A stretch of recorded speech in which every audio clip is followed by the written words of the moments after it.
So this week's episode, we're going to look back at Friday the 13th. I believe Adam picked this. I think at least one person on this podcast is not going to be a fan of this film.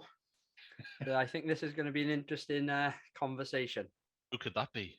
I'm going to start with Adam. You are probably the bigger horror fan out of us all. What's your association with the film? Oh man, it's just this film just takes me straight back to being like 14 years old, going to the video shop, getting this on VHS, and with some friends, waiting to find all the sequels on television. I loved these when I was a teenager. I still love them now. I know there's problems with these films. I know there is, but I still. You didn't accept that last night. There's no problems with the first one. The first one's perfect. It's a Hitchcockian murder mystery. The first one is. It's great. Of course it is. No problem. No problems with the first film at all. But there's absolutely no issues at all with this film.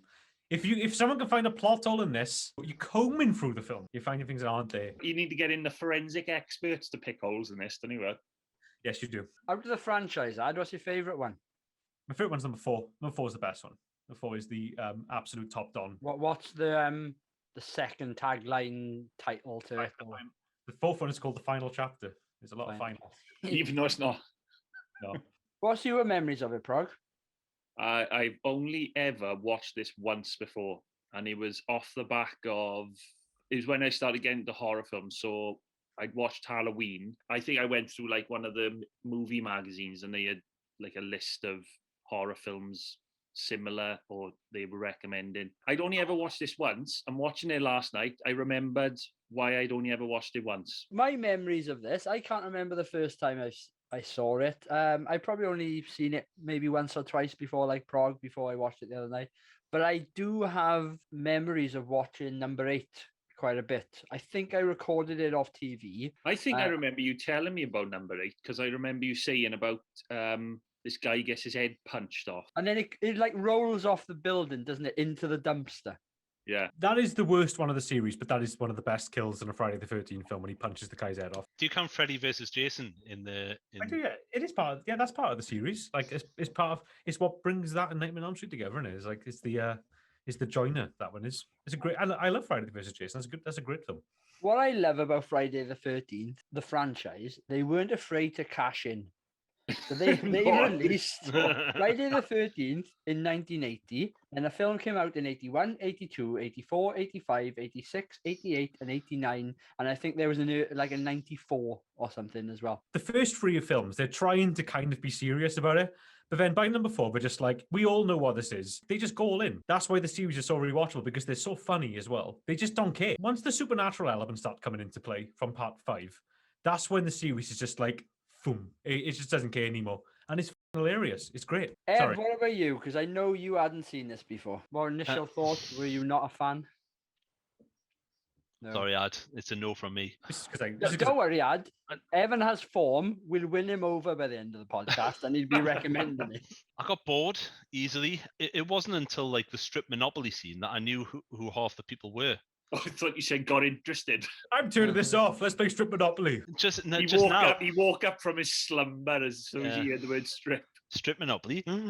Only until now that when you said about the girl's called Alice, the surviving girl, didn't even know what her name was. She's like a Laurie Strode. Oh, Ad, come on. You can't compare her to Jamie Lee Curtis here, Ad. I'm going to be with you on like selling some of the positives of the film, but I can't back you up on that one. I'm surprised Adam didn't go one step further and said this was the first incarnation of Ellen Ripley or something. Before they got Adrian King to play Alice in this, did you know who they originally wanted? Yeah, probably Jamie Lee Curtis, is it? Sally Field. Really? They wanted Sally Field. They were like, because they wanted to go down the same route as Halloween and get like a bit of a name in it. And but the reason they didn't go with Sally Field is because she was way too expensive. They had like 500k. And they were like, yeah, we'll just keep the money from Go. Right, come on, let's move on to favourite aspect. Special effects. Took mine. Well, it's Tom Savini, innit? Yeah. Sex Machine. The work he does is brilliant on this. If you like the Tom Savini special effects in this, he came back for number 4, and the special effects in number 4 are just probably some of the best like slasher movie effects I've ever seen in number 4 because of Tom Savini. His game is like through the roof in that one because he'd done like. He'd been doing like Day of the Dead and all that sort of stuff as well. So just taking into account the time that this was made as well, you could only do practical effects. There's not a lot of money involved, I just think for what they had to work with, it's done very well. You couldn't do stuff like this back then. This was like, yeah, today this is tame. You get stuff like, you get violence like this in an episode of something on Netflix. But back then, in 1979, 1980, this freaked people out, man. Well, especially when you consider you had Texas Chainsaw Massacre and Halloween, which had come out a few years prior to this, and there's hardly any go in either of those films, but they are quite It's a psychological horror, isn't it? psychologically confrontational as well, isn't it? 'Cause there's a lot of screaming, a lot of threat, and but even like I'd say the Texas Chainsaw Massacre is probably more, I'd say a lot more sinister than this. The other thing I want to make mention of, obviously, Sean S. Cunningham, I know he's not the best director in the world. He's more of a producer than a director. Even though he said he wanted to make a more fun roller coaster ride horror movie with Friday the 13th, like cashing on Halloween, he kind of brought that disturbing stuff from Last on the Left with him. And that's why you get axes in the face. Kevin Bacon having the poker through his neck and stuff. that death is good. That's my And, like- favorite scene. That one. I think it's really well done, and it's not. And- You don't really expect it. No, and you personally had got to see some 80s boobs as well, didn't you? Kevin Bacon got the cap an 80s boob. And they've got one of my favourite, sarcastically, tropes in a film where both people climax together. There is something for the ladies in there. There's 80s arse. You see a bit of Kevin Bacon cheek, isn't it? Well, and his tiny swimming shorts. Mm. You can't dive for toffee though, can he? Jesus Christ, he's terrible. Oh, that hurt when he dived in and just went. When Ned is sort of drowning. Come on, other favorite aspects. Some of the camera work's quite good. Like the point of view shots is very much of the time, because I know Halloween did camera work like that, of the like very sort of voyeuristic, how the attackers sort of spying on the victims. I thought some of the music was quite good. There was other times where it was just too much like Psycho Halloween. Got right on me wicket after a while. The composer, Harry Manfredini, he did the music for every one of the films except for the remake. But Isn't it just the same music in all the films? No, he did our scores, and he obviously uses the temp score and the main theme. But he says his inspiration was Jaws. The Really? Jaws. Sean S. Cunningham asked for music like that, and that's what he made. But it sounds like Psycho more to me. Yeah, it does. Yeah. The bits of cello kind of bring a Jaws vibe, though. I will say that. Cello?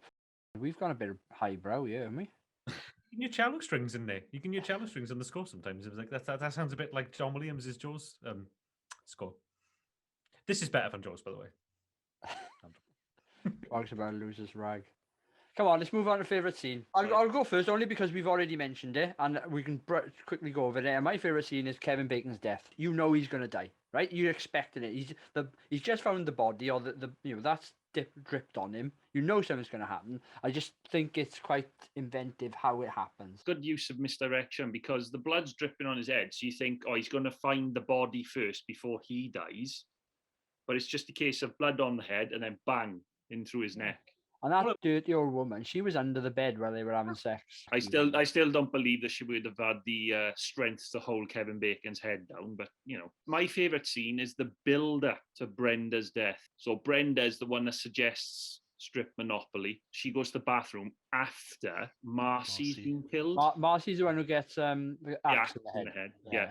Then Brenda goes in after her, but you don't see any of the aftermath of that. But what I like about that particular scene is she looks at the shower curtain, or she looks into the shower room, and every time she looks into the shower room, there's a subtle difference. Like the shower curtain is moved slightly, or the light is swinging, or the light is not. I quite like that build-up. And you see the fingers, don't you, around the shower curtain? Yeah, I think that was a good horror setup. My favourite scene of the film is the Jason jump scare at the end. When we watched it last night, and my girlfriend was there, she jumped because she'd never seen it before. She jumped a mile at that. I saw it. I was watching it in the corner of my eye because I knew it was coming. It's all over now. We're safe. There's one example I can think of a film which came before, which has as big jump scare at the end, and that is Carrie, Brian De Palma's Carrie. That's actually like one of my favorite horror movies of all time. But like the end of that made me jump so much when I was younger. And it's always a hand coming out of a grave. Did you know that Betsy Palmer, who played Mrs. Voorhees, upon reading the script said, "I'm not doing that movie." And then a week later, she said to her agent, "I need to buy a new car, call them back." But she popped up in a couple of the sequels in flashback bits, and she did the horror circuit forever. And this this made her like a bigger name. Good Look, choice. if we move on to changes, one of my changes is related to her.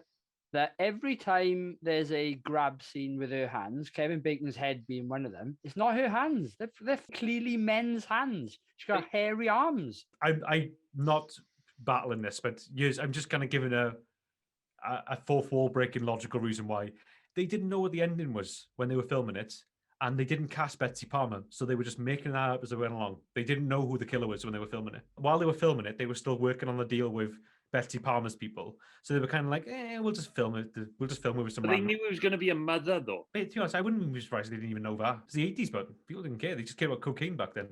Are we on changes now? Some of the editing is, I don't know what's going on. Some of the scenes and shots just last so long. This film should not be an hour and a half. This film could have been 75 minutes at the most. They always try and get to that magic 90-minute mark, don't they? So people. It feel wasn't like they got magic value. this time, but But it's just people feel like they got their value for money. Otherwise, it's just like an episode of Coronation Street. it took about 20 minutes to get into the film as well. World building, innit? You got to get to the evening. What about that? What was the first girl that got killed? What that scene where she's in the truck with that guy and they're talking for about 5 minutes about nothing? No, it's not nothing. They're talking about her not. She shouldn't go to Camp Crystal Lake. He's forewarning her of the dangers. You can get that over in 30 seconds, Ad. You don't need 5 minutes of film for that. And it's not film then, is it? It's just like 30-second scenes. Like I want to see what Annie and that guy are talking about for ages. No, you don't. He paints a You don't. picture. He I'm paints. telling you now, right? If this was in another film that you didn't have, an emotional connection to, you'd be slating it. I wouldn't slate You would, this but at all. you would. If this was in When Harry Met Sally, you'd be all over it, lad. But Harry Met Sally has more problems than this one. Well, Also, Alice really needs to learn how a door works. So she barricades a door the wrong way. The door opens outwards, out of the cabin, but she barricades it in a way that all they would have to do is open it and then step over what she's barricaded it with. she was panicked. Like, And she was barricading that door in a way where it was like, oh, so there's not any windows next to you. It's like she barricaded, Whoa. barricaded Closed the the door. And then, curtains. she closed the curtains. I'm telling you right now, right? If I had made this film, the temptation to just have a turnaround and have the killer stood right behind it, or the killer just opened the door willy-nilly, would have been so strong. I love that, like, when Alice at the end is like going through the she runs into the Jeep, dead Annie's there for no reason, because she was on the side of the road. Why is she put it back in the car? Well, she wasn't just on the side of the road. She was like deep into the forest because she ran away from her, didn't she? Yeah. Why didn't she just leave her there? So Mrs. Voorhees chucked her over her shoulder and carried her back to the car. Then, like, she runs backwards, and then a body just flings from the rafters for like, it is like that stupid, it's that cheesy horror film thing. But I thought, look, you've seen so many dead bodies, just jump in a Jeep with a dead body, who cares? Do you know the biggest issue I have with all of it is why did she get in the boat at the end? Because it was written in the script, because they needed her in the boat to have that final scare with Jason. When she's in the boat, she has her fingers in the water, so she would have pissed herself before she woke up. And also, when she pushes the boat out, she doesn't put a paddle in there with her. She's scared, Prog. It's like people do this stuff when they're scared. People. And I love the excuses you make for these kind of films. Probably just you talked about the fight at the end. Yeah, the decapitation makes up for it slightly, and also the facial expression of Mrs. Voorhees. The fact that Mrs. Voorhees' hands go like that. Yeah. And when the head is off. On that thing, I love that. When her head isn't even on her shoulders, her hands just go. Yeah. Oh. Hey, that's the meat. For the facial expression just before that, when she sees the sword coming round, it's not like a fear or something. It's almost like she's laughing, like, ha ha. All right, let's think about wrapping this up. So, Prog, would you recommend? No. Ad? I think absolutely yes, but like also, if you're a horror fan, you cannot be a horror fan without seeing this film. I disagree. I'm laying that out right now. This is one of the. I think there are umpteen better horror films than this. There are umpteen better horror films than this, but this is an essential one to watch. You have to cut your teeth on this if you get into horror films. Ev? No. Big fat no from Ev. I would say yes. Oh my God. If you were a horror fan, and I'm not saying you have to watch it, I just think give it a go. You have to. I just don't understand why you would recommend this film to horror fans. There's so many better horror films out there. Oh yeah, no, I agree. There's like a million films I would recommend before it. I just think there's some things they do quite well in this film. You have to get through the Friday the 13th films to get into slasher films. You No, just but have- you don't though. That's my point. Because there's better films out there. Why do you need to feel the need to recommend this one? because if you're a purist and you want to watch all of them, you need to watch this to get to like number 4 and stuff, which are the best slasher films ever made, in my opinion. They're good Maybe stuff. we should have just gone to straight number 4 anyway. I wish we had. Look, I'm sure right now that our Rewind the Movies fans all want us to watch every Friday the 13th film. Not in one go, but like periodically over the next. I don't know if I could Something bring... tells me Evan's not going to be able to make the recording the night we're doing it. I don't know if I could bring myself to watch another one. We're gonna because- kidnap him, tie him to a chair, put matches in his eyelids so they It's going feel, to be like Clockwork Orange. and he's gonna watch them all. Oh, I didn't like that film either. What a disappointment that is. What was your rating of this film? 8 out of 10. You were on your own. You are. 8 out of 10. I love this film. It's a good movie. Like, I know it has problems. It's Right, I just want to put this into context, right? You gave this an 8. You gave Great Outdoors a 6. You gave When Harry Met Sally a 6. You're saying this film is 2 points better than When Harry Met Sally. Mate, that's not even a conversation worth having because you're just going to get upset. No, I know, because you're an idiot. That's why. I'm not a fucking idiot. It's about taste. When Harry Met Sally is the quintessential 6 out of 10 movie. It's got the most annoying score ever. It's okay. I realize that. I just realized what it is now. You bring this film up every time. I said I don't like When Harry Met Sally, so you've got it out for me now. Every film I like, you're just going to say you hate. This is the question though? Is this better than Back to the Future? No comment. What was your rating on Back to the Future, lad? Probably an 8 out of 10. No, it wasn't. It wasn't. Back to the Future 4. I prefer Back to the Future 2 to number 1 anyway. He gave Back to the Future a worse rating than this. I give it 8 out of 10. Back to the Future. Back to the Future is 8 out of 10. I said Bill and Ted was better than. I give Bill and Ted a 10. Right, definitely on that bombshell. We're gonna leave now, right? We got to wrap this up.